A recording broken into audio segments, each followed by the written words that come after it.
আমার বড় ছেলেকে খাওয়া দিই। 7:36 আমার ছেলের সাথে আমার লাস্ট কথা হয়, 19 সেকেন্ড। জিজ্ঞেস করি বাবা সন্ধ্যা হয়েছে বাসায় আসবে না? বলছে আম্মু আমি এয়ারপোর্টের মাথায় আধা ঘন্টার মধ্যে আসতেছি। 8:10 মহিলা মেডিকেল থেকে ফোন আসে আমার ছেলে গুলিবিদ্ধ। আমি যে দেখি আমার ছেলে কাঁধে একটা গুলি এবং বুকের পিছনে আরেকটা গুলি লাগে। ডাক্তার বলতেই পারে না ওর পিছনে যে গুলি লাগে, কারণ গলার গুলিতে ওর সবগুলো রোগ ছিঁড়ে যায়। এবার তারা ওকে হসপিটালে নিয়ে যায়, আমি জানি না। হসপিটালে যাওয়ার পর 3 থেকে 4 মিনিট খুব কষ্ট সহিত আমার নাম্বারটা ওর নামটা বলতে পারে। ও ডাক্তারকে সে বলে আমি কি আসবো না।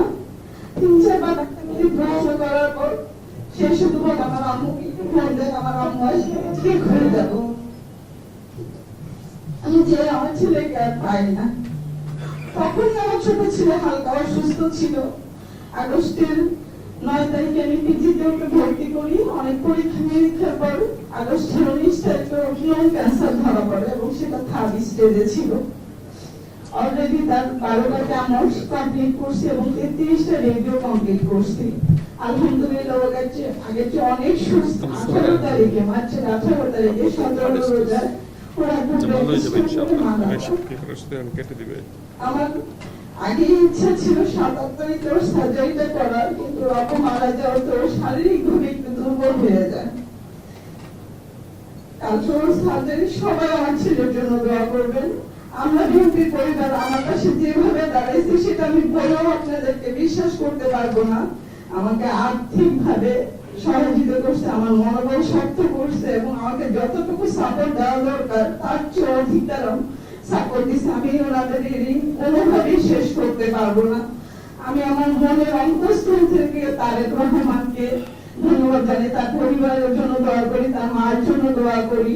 রোমান ভাইকে ধন্যবাদ জানাই, রিজভি ভাইকে ধন্যবাদ জানাই, এমি ভাইকে ধন্যবাদ জানাই এবং মিলাদ ভাইকে ধন্যবাদ জানাই। এবং মিথুন ভাই সব সময় একদিন পর পরেই আমার আর জিসানের খবর নিচ্ছে, উনি আমাদের সাথে যোগাযোগ করছে, আমাদের সাথে দেখা করছে। আমি ওনাদের উপকার কখনো ভুলবো না। আর আমি সর্বশেষ এতটুকুই আপনাদের মাধ্যমে বলতে চাই, যারা আমার ছেলেকে হত্যা করছে তারা যেন কোনোভাবেই এই দেশে আর ব্যাক করতে না পারে। শেখ হাসিনার ফাঁসি আমি চাই। আর যদি এই বিচার না হয় তাহলে তারা আমার সন্তানকে ফেরত দেয়, আর আমাকে মেরে ফেলে, কারণ আমার বাচ্চার আর কোনো অবলম্বনে যায়।